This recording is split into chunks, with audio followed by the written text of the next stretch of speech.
We live. We live. We live. We live. We live. We live. Hey everybody, we live. Y'all just do not know how hard it was for me to get on right at 8:30 Central Standard Time. I want to welcome you to Transitional Housing Maximize Live for Free live Q&A. It took me a minute to get on, and let me tell you why. I was on the phone with one of our residents at the property, and long story short, I was on the phone for an hour and a half with him working out an issue. Now, I don't typically do these type of things, but this guy really needed us. He needed us these last few days because he just got out, and we had to get him from another location, bring him back, get him, help him get some things together. But long story short, it took me longer to get on. So thank you for your patience. Thank you for coming on. I see people coming on now, and this is the time to do our live Q&A. If you are in my Transitional Housing Maximize School community, go ahead and just give me a shout out if you are here in the room also. And by the way, you get questions to ask first. So if you got questions from the Transitional Housing Maximize School community, you get to put your questions up first. We're going to quickly get in. What's up? Good to see you. Hey, I'm so excited to be here. I do have some questions that were sent to me already, so I'm going to jump in and get started. But if you got questions and you're from the school community, or you just want to ask me a question, feel free to throw it up. I got some questions though that was asked from our school community, so I do want to get started. But we're going to rock and roll. I'll give y'all a few more minutes today, but I'm excited about getting started with the questions that we got. And the what would you do? If you saw the what would you do in our school community, go ahead and I'm going to give you that at the end. At the end, you get an opportunity to see and hear that scenario and how it plays out. So let's go ahead and jump right in. And let's see, the first question that I got was related to buying or leasing. We already know that that's something big to some people, whether you should choose to buy or whether you should choose to lease your first property. And if y'all ain't learned me yet, my answer is always it depends, because it is going to depend on sort of how you're setting it up. And I like to tell people when you're creating this, because clearly we've only bought. I'm just going to be as clear as I can. I have leased, and that was not the best experience. There were some things that happened in renting that I did not like, but I love buying. But if you can buy right in your community, then of course, if you, because it's all about the control, and it's all about the equity, and it's all about what you can do with that property because it's yours versus somebody else's. You don't want to, hey, Miss Parker, you don't want to have somebody else control it. So that's why I love buying. And I've bought creatively. We've done the tax sale. You could do a lot of things related to lease option with the lease with the option to buy. There's other options for you, so it's never just buying or leasing, but you can do a combination of the two. And if you know how to get a property right, that is going to be the decision on whether you should buy or lease. So I always say, as long as you can control it, and it's something that you can do multiple things with, and you want that control and you're buying it right, then yes, buy. But if you're running a program that you're going to pilot and you really don't know if a property is going to be really a good fit overall, because you don't want to lock yourself into something, buying a house or something, and then later on, it doesn't work out. Now you've got something that you already have an obligation to. Because I don't know if y'all know, but yes, you do know. When you buy a property, that asset, unless it's making you some money, whose asset is it? That's the bank's asset. So my job is to help you turn that into your asset. So I would just make sure if you do choose to buy, you've got multiple exit strategies. And if you want advice on how to do that, I can walk you through. There's not any property I can't get my hands on. I can't figure out what to do with it.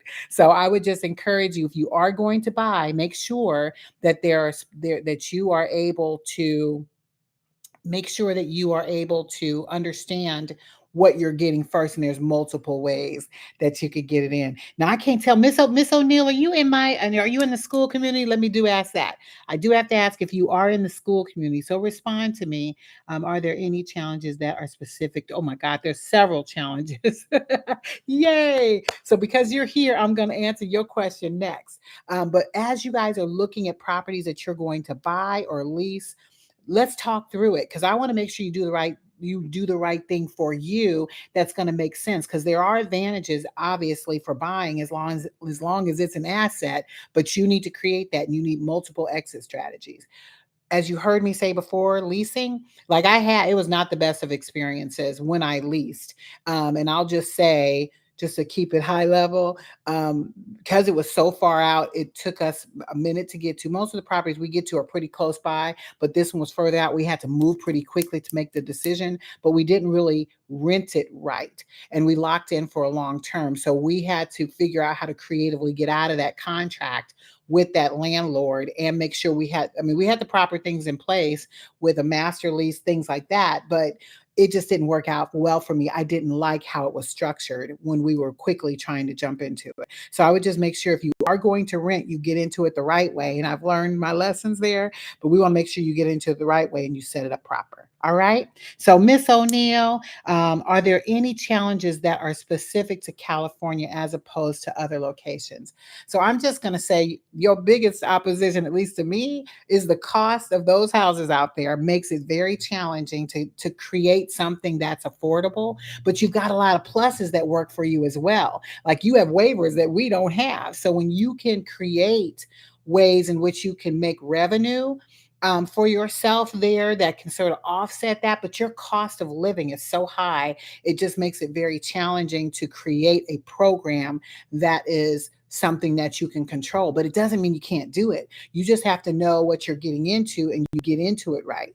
I personally would probably, and I do know like to be able to rent something out there, that could be potentially a challenge as well. So buying and renting can be a challenge, but there's other advantages that you guys have. And what I would do with you, Miss O'Neill, is whenever we sit down, we can flush through where you can see where your challenges are in doing that. Because there are people doing it very well out in California. And the great thing that I love is when you and I work together, when we choose to, if you choose to work with me as your mentor, I would make sure that we flush through and get all the resources that you need to do it in California. And it does depend whether you're in Southern or if you're in, because I heard LA was rough. So definitely, I would love the opportunity to learn from the California market because that is not a market I am as familiar with. But I would love to be able to work with you in that, and so we can create something that's going to be amazing. Awesome. Okay, great. And then Miss Sophia, oh, is that Miss? Wait, is that? So are you a Miss God loves Sophie? Is that Miss Sophia that's in my school community already? Because I just want to make sure, because I get to answer your questions first, because you are here, and then I'll go back to the questions we got from those who are not here. So if you're, I think this is Miss Sophia. It looks like you. I can't tell. So it says, what properties do you suggest or certain regulations? My mother and I are looking to buy a property now here in California. Yes. So as I said, because if I were to do California, let's say if someone just threw me into California and said, here, girl, go ahead and work that market. I would honestly say I'd be scared to death at first, though. But what I would do, because it's all about the connections, I would probably go and start making connections with wholesalers, people who are real estate investors in that area, because they got listings that aren't even out there. And they'll be able to get access to things that you can quickly get a hold of. I would also tap into a landlord network, because those people who are distressed and they like, I'm tired of renting, I want to get out. Those are the people you need to be your best friend, because they've got properties that they want somebody else to take care of.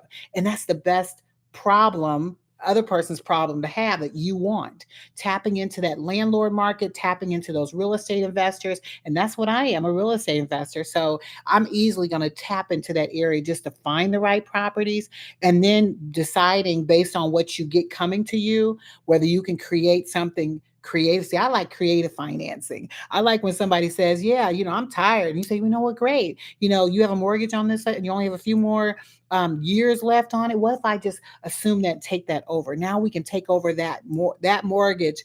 You could take, it's just called sub twos. You can do a sub two with them and get that property, and get them to agree of how much you would pay, because some of them are okay with you just paying whatever the mortgage is. And if that mortgage rate is low enough, oh yeah, that's gravy for you all day long. So that's what I would walk into if somebody threw me into California and said, "Here, go set up a transitional home out in this area." That's how I would tackle it. And if you're wanting to buy now, I'm just going to say, Miss Sophia, if you guys are not connected with a broker yet out there, please let me help you do that. That's what, and I don't know if y'all know, I am a broker. So I like working with people who learn what it is that we do, and they know how to create what we're looking for the people who work with us. So I would hate to, and I'm just going to say, I've been in a situation where some agents and brokers don't fully understand what it is that we're doing. I like for them to understand what it is that we do. And I like having brokers that I can work with and I can refer out whenever we get more people. So if you have someone you're working with, Miss Sophia, I can't do anything with it now, but if you don't have anybody, let me find you somebody who knows what we're looking for, and they can learn from me how to get the right property for you after we know your program. But I'm just going to encourage you, do not get your property first. Please, please, please. We don't work like that, at least not in my world. Some people do, but in my world, I like to understand the programming I want to create first. And that's what I teach people in our 5-day challenge. I teach all the people who come through my training, because once you understand what it is that you are creating, then you can get the property. And I'm going to tell you, many times people get the wrong property, and woulda, shoulda, coulda, woulda, shoulda, coulda, woulda, shoulda, coulda got the right property if you had the right, you knew what you were doing first. So I would just say that 100%. That's how I would tackle it. And I love looking at properties and figure out what's a good fit based on the programming that you're creating. So I will just say, Miss Sophie, if you've not signed a contract with that broker, the questions or the comments she made was, if she is working with somebody, he doesn't understand transitional housing or the process. I like working with brokers who can be a little more sensitive to the model that we're creating. I would just say, if you've not signed something with him yet, then let's see who we can find, and I can find somebody who can do that. But after the fact, they might not be willing to work with me, and that's okay too. I just will give you as best guidance as I can without being involved and working directly with him. All right. I'm glad to see you, Kay. Welcome. I'm so glad you're here too. Oh yeah, I'm so glad you've been following me. So I'm just going to ask you, Miss K. I don't know if you are in my school community. Are you in my school community? Because if you're not, it's tonyschool.com, TONISKOOL.com. But I'll have to jump to a question over here just to, because I got a list of questions from people in our community. I let them get their questions in first in this first 30 minutes. And if you are, I will come right back and make sure I get your question. So another question that came to us from our school community was, and I have five, and I want to make sure I get to the last one, which is our "What would you do?" I want to make sure I at least cover a lot of these before we get into at least the heavy hitter ones. Now, this is a good question. This is a question that came from one of my VIPs, because we create programs that can be as 6 months, or it could be longer. It could be a 2-year program that you create. I'll come back to you. I promise. I'll make sure I come in and get you. And because it's a 3-year, you could have like a 2-year program that you create. How do you keep your residents motivated long term to be able to stay with what you're creating? And that was an amazing question, because I'm going to just say this: how you set them up at the very beginning, and you let them know clear expectations, they and as you do that, you need to do that first when they come in the door. And once you have that in place, the motivation, because they know, and you know what deliverables you're want them to get from being with you, right? Those are the carrots that you sort of hang in front of them, and you make sure you create realistic milestones that they'll make to get there. So once they understand, these are the things, this is my ultimate goal, which is to transition and transform their lives through your program, whatever you said you want them to accomplish. And along that path that you take them down, you have realistic goals that you're setting with them. And they're small and achievable enough. And if you know anything about SMART goals, please make sure your goals are SMART. That's specific, measurable, attainable, relevant, and timely. Once you've done that and you give them that little carrot in front of them, and you recognize their wins, they're going to be motivated, and you will have them work together. Like, I do that a lot. I have them work together so that they're motivating each other. And I'm telling you, hands down, when you learn how to create something that creates that type of synergy for people, it's powerful in what you're able to do. So I would just make sure that you are creating achievable goals for them to be able to accomplish. And then you want to make sure that your programming, as you're creating this, doesn't get um I don't know what's the word, but maybe stale. I don't know if that's the best way to say it, but you have a basic program you're going to create, right? And let's say that in that programming you got specific things that you do. In those activities, do things that are going to keep them motivated, and those activities lively. Like, who wants to do the same thing over and over every time you meet? Like, I wouldn't want to do that, would you? And I don't know if y'all know, I'm a teacher by trade. So when I taught school, I don't think I did never ran no, I have never ran a worksheet back in the day when they had that blueprint thing. What do you call it? That machine that would run the copies off. I never did that. I always created something new. So when you create something new and exciting and just new ways for them to learn, that motivates them as well. And we go over a lot of these things in our VIP. I don't want you to feel like, you have to catch everything right now for those of you who do join the VIP. But my goal is that you can create something that's going to motivate people to stay in the game. Even if it's a 2-year program, you can create that. And I would just encourage them as they are taking those little steps, that they are making those things happen. And then the best part, and I'll share this and then I'll jump right to your question, Kay. When you are creating this synergy, and let's say that it's a 2-year program, those people who are moving and progressing through with their milestones, you recognize those leaders and that come up, put them in leadership roles. You'd be amazed at how excited people get when you give them some responsibility and you create a leader out of them. That is what's so powerful, and that's what I get excited about doing when I create my programming for the residents, and whatever I'm doing. And right now, as y'all know, I work reentry, and I really motivate them on being able to take something that's theirs and building it and growing it, and they get excited about that. So I would just encourage you, as you're motivating your residents in your program, that you are motivating them down that path, even if it is a 2 or 3-year program. All right. Oh, hey. So let's jump in, because I think so. Kay, I just want to make sure I'm not missing your question. Hold on. I think so. Oh my goodness. Hold on. If I miss a question, please forgive me. If I miss a question here, make sure you go put it in our school community, and I will showcase it and answer it in writing as well, just to make sure we cover it. So the question Miss O'Neill asked, and I'm gonna jump back over here, was do you have transitional homes for children as well? Well, see, I do a little bit of everything, but I actually don't have transitional housing for children yet. But I'm working on this large project in Champaign, Illinois.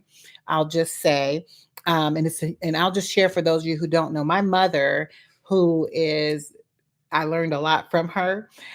She has a learning center that we are building out our program as we speak there. So the learning center, where we have over 100 children who are in our programming, our school age program, we are now creating housing that's going to encompass that as well. So if you're interested in that space, and you want some fresh and new stuff, this is the best time to come in and work with me, because I will be creating things specific for our youth who are aging out of foster care, as well as those who are dealing with detention, as well as those who are just simply at risk. And you already know that age group between 13 and 18, they are, I hate to say that they're doing it, I would hate to think people are intentionally taking away funding in that area, but I've noticed it. Now, is it intentional? I'm just going to say we are losing funding for our youth that are 13 to 18 years old, and it makes you wonder why. Now, I sure want to say it, but I'm live and I'm not trying to get in trouble. But I know why they're doing it in my mind. So let's do this. Instead of me sharing it here, if you want me to tell you privately why I believe, go ahead and DM me in the school community, and I'm going to tell you why I believe we are losing funding for that age between 13 and 18. I may have covered it before, but I really try not to get into politics. That's not my job. I just want to create something that's beautiful. And I do know for a fact there's funding being pulled from that particular age group for a reason. And if we are not the ones stepping in who care about our kids and care about their success so that they can grow and be someone who is responsible and driven and can learn how to be sustainable in this life when they become an adult, then we are going to we are doing a disservice to our community by neglecting that age group. And I'm just going to say that. And I'm just excited for those of you who are interested in that space. I would love to share some more information with you on that. Now I've got 6 minutes, and I do want to get with the what would you do, because this is the what would you do that came from our school community. And I'm just going to plug, if you are not a part of our school community of purpose driven leaders who are creating transitional housing programs that not only transform lives, but they are able to scale it and build wealth for themselves, and you are missing out. So you want to be a part of that by joining tonyschool.com. That's TONISKOOL.com. When you join, these are the type of things that we talk about in this community, and we want to build it up to be a group of us who are collaborating together, partnering together, and learning how to do this work that God has called us into doing. So the one thing that we put out there, this is here, I'm going to set it up so that I can answer it. So it says, this particular one is about the property. Okay, so here's what would you do? The property is spotless until one resident refuses to clean their space or common areas. Others are frustrated and it starts to create tension in the house. What would you do? Give them chores and hold them accountable, charge a cleaning fee, let the group handle it. Drop your answers below. Now, these are some of the comments that my group said, and I was excited for the comments that came out. Miss Monica said, Tony, this is so timely. I'm in my second trimester making calls and setting up our homes, and today is all about organizing my office and storage from the items we'll need from the home. So your post really hits home. Cleanliness. So she's basically, I'm not going to read all of it. She's saying it starts with leadership, believes in modeling to set the tone, and holding each other accountable. Then you've got Tawana, who comments that I've already put our expectations for chores, other policies, and program guidelines expected. So she's created a handbook. That's what she's done, and which is critical, I'm just going to say. And then you've got Miss Sophia said, I first thought that came to mind was holding a meeting with everyone in the household. At that point, everyone can share how they are feeling about the uncleanliness and what may also cause the individual to feel attacked. Okay, so and I love the responses that you guys are giving. And this is what I need you to make sure you have in place related to cleanliness. Because policy, like your resident handbook, she nailed it. You must have a resident handbook that talks about specific things, including cleanliness, what your expectations are. Because if they don't know what to expect, and you have to remember, some people, we're all raised differently, right? I know in my grandmama house, we cleaned every Saturday before anybody watched cartoons. So we mopped under beds, we cleaned toilets, we cleaned bathrooms, and that was how I grew up. And then I had girlfriends who didn't grow up like that. And you literally could walk in their house and there was stuff piled everywhere. So everybody comes in differently. So if you don't set an expectation of what you expect and what cleanliness looks like, because you have to understand too, what's clean to you ain't clean to somebody else. And I would just say, you want to make sure that you're setting the guidelines that they understand what the expectation looks like. So, and when you create your handbook, you can even put pictures of what cleanliness looks like to you, or defining specifically what it looks like. People want to see and understand. And what we actually do, and I love the fact that we have a schedule. Now, I can just tell you, I don't like to implement it unless I have to. So I would encourage you, because we, at the end of the day, we're not, these are not children, unless they are children. You then have to teach them that, but we aren't trying to raise people again. So once you sort of give them a guideline and help them make that expectation, you understand what they expect, you understand what it looks like. I give them the chance to do it together. But if it can't work out like that, here comes that cleaning list. And I have it broken down by chores. So there was like 5 specific chores we lay out. We got a schedule. People gonna sign up, and when they fail to do what they're supposed to do, guess what happens? There's consequences. You get to define what that consequence is. So I would encourage you to just have clear expectations around what cleanliness should look like. You make sure too that if there's any barriers that people have related to doing work, learn that up front. And I always tell people, I let them choose their own stuff. Like, at the end of the day, I'm just going to tell you, I do not clean toilets, period. So if I was put into this situation, I would be like, look, I volunteer to dump the trash every day and make sure the floors are clean, because that's what I know I'm comfortable with. So I would give them still some control over creating it versus you coming in and like mother henning everybody, but definitely giving them some control, because this is their home and you want to create an environment that they are responding to. This is where they live.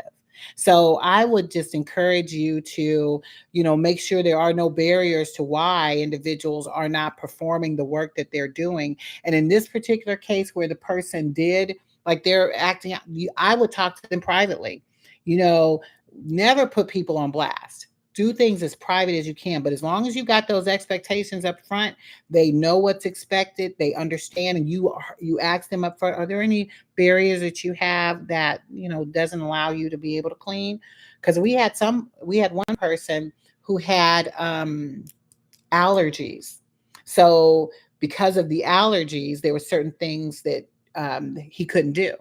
Well, the the trash can be dumped. You have to find other creative ways and let them decide that. And sometimes, and I've had some homes where they created themselves. They outlined who was going to do what.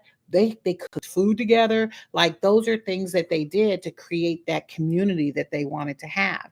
And so I would just encourage you to be patient with someone in your house who has it, but make sure you've got clear expectations going into it. Now, once those violations start, that's when you have to be strict on what you say. Because if you're not strict on what you say and you allow things to happen, you're going to have a problem that you are not going to be able to deal with well. So I would just encourage you to make sure you're doing that as you're creating that for them, and they'll understand what was expected. And then when they start breaking that rule, you hold them accountable. All right.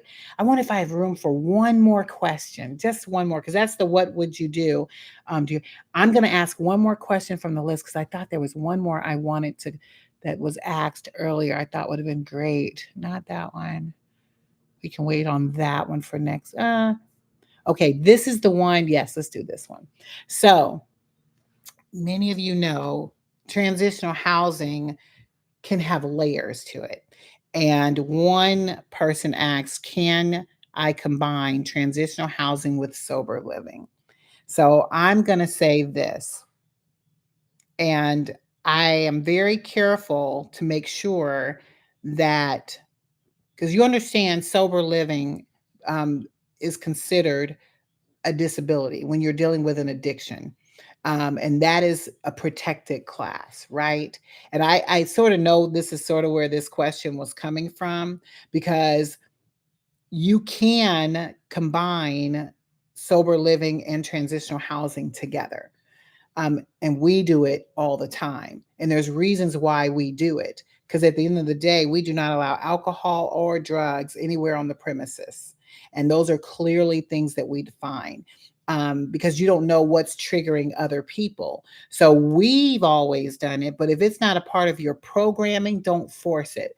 Like, for instance, don't do sober living with kids. Like, I'm just saying, even though kids do deal with addiction, but you don't want to do something just to have that covering, because knowing that you have a covering and dealing with individuals who have a disability then allows you to be able to protect yourself. You have more protections for that house. So don't do it just for the sake of protecting the house. If it makes sense to do it, then yes, do it. You just have to make sure that your rules and the services that you provide align.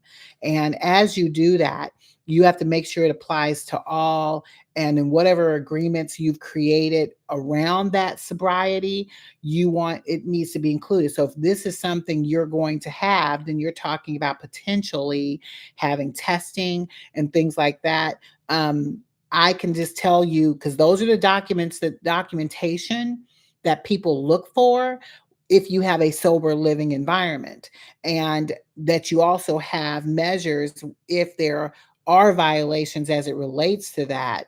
You need to create that to be consistent with what your expectations are. So I would just tell you, if you choose to go that route and have a covering with that, make sure you've done the proper things to ensure that it is sober living or it is a recovery program, and you've included those elements. So, and having those agreements that you're going to be signing acknowledging your zero tolerance for substance abuse or substance use, and just what the clear expectations are if there is a violation. And I also would encourage you, if you do choose to have that, that you partner with professionals. Unless you are a professional in this area, you want to make sure that you are working with addiction specialists and local treatment providers, just to ensure that the residents are receiving ongoing recovery care from you, along with the things that you're going to provide. So that's why I said, if you want to do that, you can't just say that it's that and not have that. So I just want to strongly encourage, if that's the route you want to do, you make sure you have that in there. But 100%, you can do that. So I am excited about what we went through today. You guys, I'm excited that you are here today. If you had a question that I did not get to answer, please go to our school community and put your question there. I will do my best to be able to answer it and get it in. I also want to encourage those of you who are here right now, because you're here right now, and I see that you're in, if you could also put a note and just say, I attended today, I've got a special treat for you. So be sure to say, I attended. So I'm aware. You can do it as a matter of fact, if someone wants to start a post, that you can all say, I was there, because I have a special treat for those of you who are in attendance today. So, and see, nobody knew that. See, y'all don't know what y'all gonna be getting when y'all show up, but I got a special treat that's gonna go out to those of you who are here. So just be sure you let me know in the school community that you're here, and I'll make sure you get your special treat. And that is going to be us for today. And I look forward to seeing you guys again next week. You guys have a good one. Talk to you soon.